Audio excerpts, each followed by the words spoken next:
Welcome to Anilkumar econ lab. ഏവർക്കും Anilkumar econ ലാബിന്റെ പുതിയൊരു വീഡിയോയിലേക്ക് സ്വാഗതം.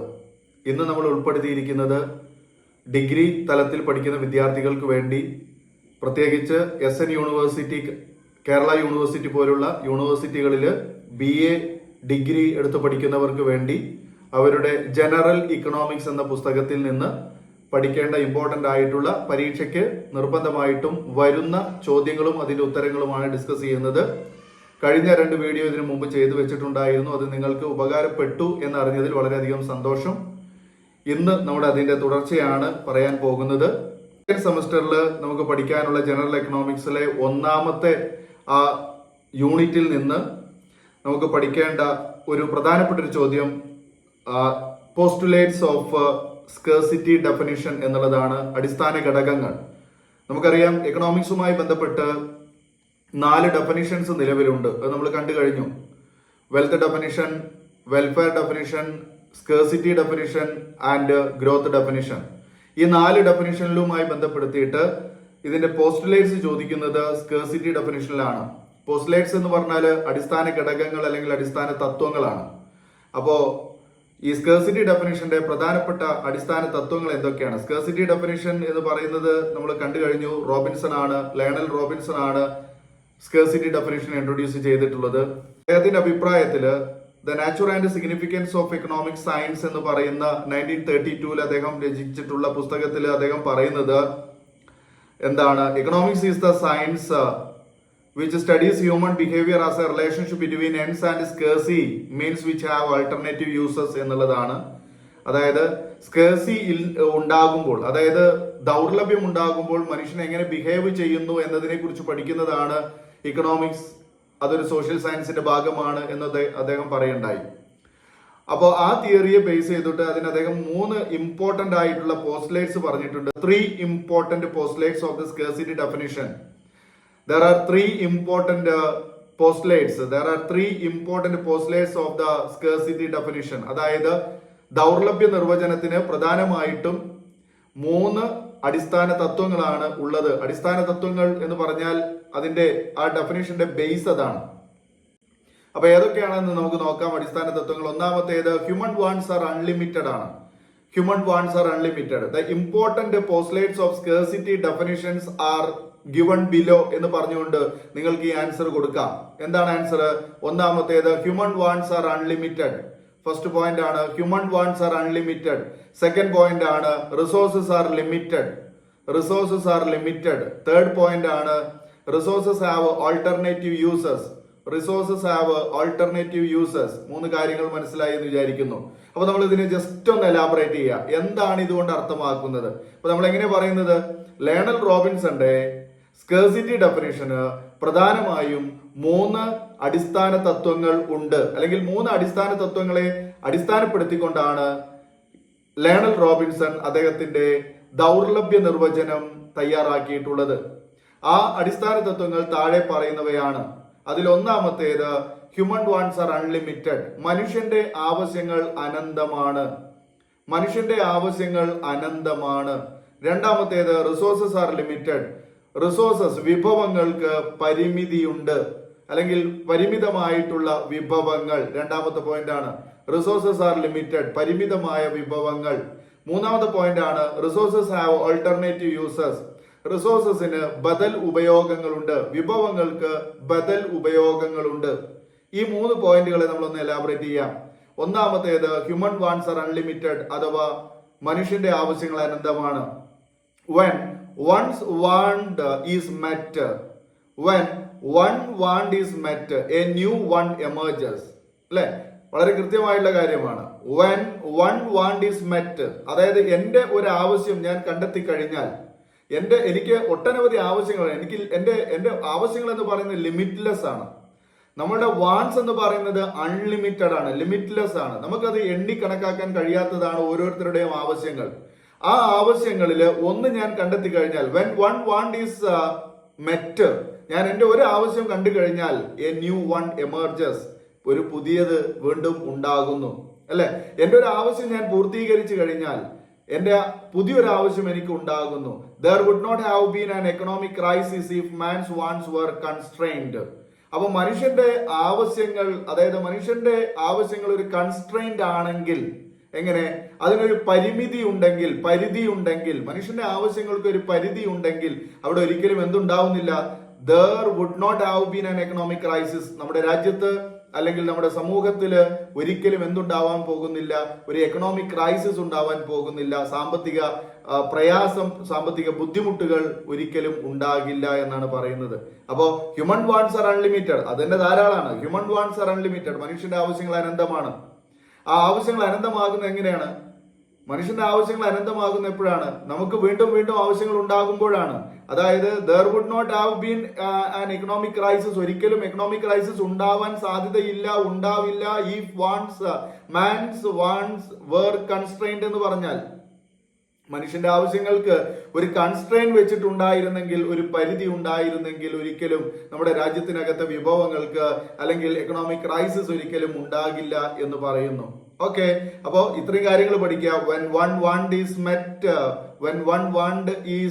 met, ഒരാളുടെ ആവശ്യം കണ്ടു കഴിഞ്ഞാൽ അല്ലെങ്കിൽ തൃപ്തിപ്പെടുത്തി കഴിഞ്ഞാൽ, ഒരാവശ്യം നമുക്ക് നേടിക്കഴിഞ്ഞാൽ a new one emerges, തീർച്ചയായിട്ടും മറ്റൊരു ആവശ്യം ഉണ്ടാകുന്നു. നേരെ മറിച്ച് മനുഷ്യന്റെ ആവശ്യങ്ങൾക്ക് ഒരു പരിമിതി ഉണ്ടായിരുന്നെങ്കിൽ രാജ്യത്തിനകത്ത് സാമ്പത്തിക പ്രയാസങ്ങൾ, ക്രൈസിസ് ഉണ്ടാവുകയില്ല. അതാണ് ഒന്നാമത്തെ പോയിന്റിൽ ഉൾപ്പെടുത്താനുള്ളത്. ക്ലിയർ ആയെന്ന് വിചാരിക്കുന്നു. ഇനി ഇങ്ങനെ എലാബറേറ്റ് ചെയ്യണം നിർബന്ധമൊന്നുമില്ല, പോയിന്റ് പഠിച്ചാലും മതി. ഏത്? ഹ്യൂമൻ വാണ്ട്സ് ആർ അൺലിമിറ്റഡ്, മനുഷ്യന്റെ ആവശ്യങ്ങൾ അനന്തമാണ്, അത് പഠിച്ചാലും മതി. രണ്ടാമത്തേത് റിസോഴ്സസ് ആർ ലിമിറ്റഡ് ആണ്, വിഭവങ്ങൾക്ക് ദൗർലഭ്യമുണ്ട്. റിസോഴ്സസ് ആർ ലിമിറ്റഡ് ആണ്. റിസോഴ്സസ് ആർ ലിമിറ്റഡ് എന്ന് പറഞ്ഞാൽ എന്താ? റിസോഴ്സസ് ആർ ലിമിറ്റഡ് എന്ന് പറഞ്ഞാൽ എന്താണ്? അത് വിഭവങ്ങൾക്ക് പരിമിതിയുണ്ട് എന്നാണ്.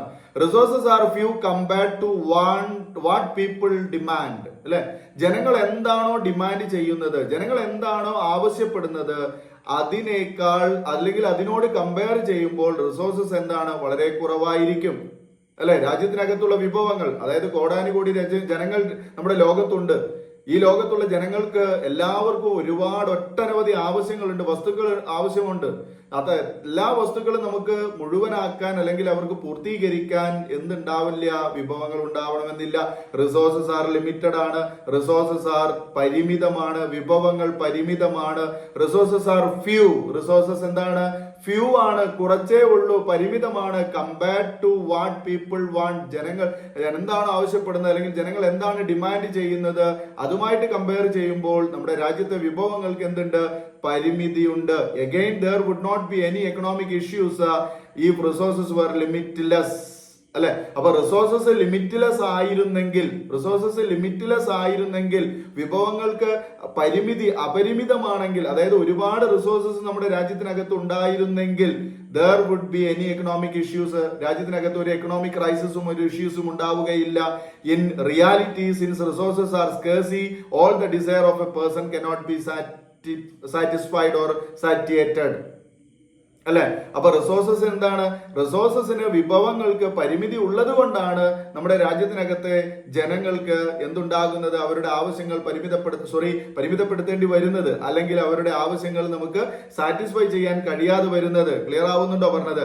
Again, there would not be any economic issues if resources were limitless, അതായത് റിസോഴ്സസ് ലിമിറ്റ്ലെസ് ആയിരുന്നെങ്കിൽ നമ്മുടെ രാജ്യത്തിനകത്ത് ഒരു തരത്തിലുള്ള സാമ്പത്തിക പ്രശ്നങ്ങളും ഉണ്ടാവുകയില്ല, അല്ലെ?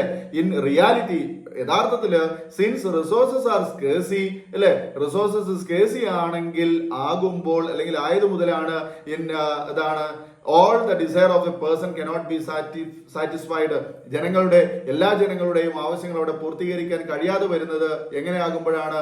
അവരുടെ ആവശ്യങ്ങൾ അപരിമിതമാകുമ്പോഴാണ്. രണ്ടാമത്തെ കാര്യം. ഓക്കെ, ഞാൻ നേരത്തെ പറഞ്ഞ കാര്യം ഇവിടെ വീണ്ടും റിപ്പീറ്റ് ചെയ്യാണ്. പോയിന്റ് മാത്രം പഠിച്ചാൽ തന്നെ നിങ്ങൾക്ക് മാർക്ക് ഇവിടെ കിട്ടും. റിസോഴ്സസ് ആർ ലിമിറ്റഡ്, റിസോഴ്സസ് എന്താണ്? പരിമിതമാണ്.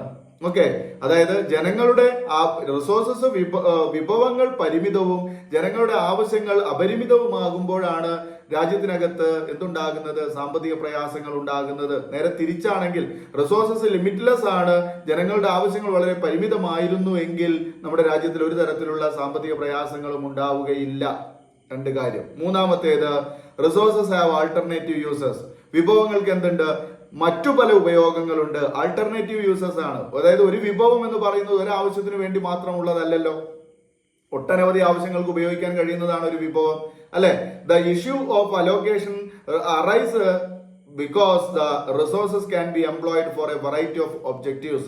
അതെ, ഒരു റിസോഴ്സസിന് വെറൈറ്റി ഓഫ് ഒബ്ജക്റ്റീവ്സുകൾ ഉണ്ട്. ഒരു വിഭവത്തിന് ഒട്ടനവധി ആവശ്യങ്ങളുണ്ട്. അങ്ങനെ ഒട്ടനവധി ആവശ്യങ്ങൾ ഉണ്ടാകുന്നത് കാരണമാണ് ദ ഇഷ്യൂസ് അലോക്കേഷൻ അറൈസസ്. അവിടെ നമുക്ക് ഈ റിസോഴ്സസ് അലോക്കേറ്റ് ചെയ്യുക എന്നുള്ള പ്രശ്നം ഉണ്ടാകുന്നത് എന്തുകൊണ്ടാണ്? ഒരു വിഭവത്തിന് ഒട്ടനവധി ആവശ്യങ്ങൾ ഉള്ളത് കൊണ്ടാണ്. ഒരു വിഭവത്തിന് ഒരുപാട് ആവശ്യങ്ങൾ ഉള്ളത് കൊണ്ടാണ് എന്താവുന്നത്?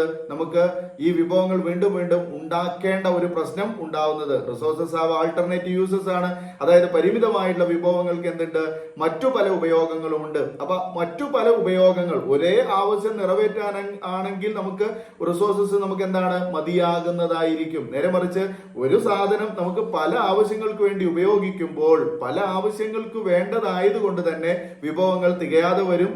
അപ്പോ അത് നമ്മൾ വീണ്ടും വീണ്ടും അറൈസ് ചെയ്യാൻ നിർബന്ധിതരാകും, ഉൽപ്പാദിപ്പിക്കാൻ നിർബന്ധിതരാകും. ഓക്കെ, അപ്പൊ ഇതാണ് മക്കളെ 3 പോസ്റ്റ്ലേറ്റ്സ് എന്ന് പറയുന്നത്. അടിസ്ഥാന തത്വങ്ങൾ, സ്കേഴ്സിറ്റി ഡെഫിനിഷനുമായി ബന്ധപ്പെട്ട 3 അടിസ്ഥാന തത്വങ്ങളാണ് ഇപ്പൊ നമ്മൾ കണ്ടത്. ഇത് മനസ്സിലായി എന്ന് ഞാൻ വിചാരിക്കുന്നത്. നിങ്ങൾ ദയവായിട്ട് പഠിക്കേണ്ടത് ഇതിന്റെ 3 പോയിന്റ്സ് ആണ്.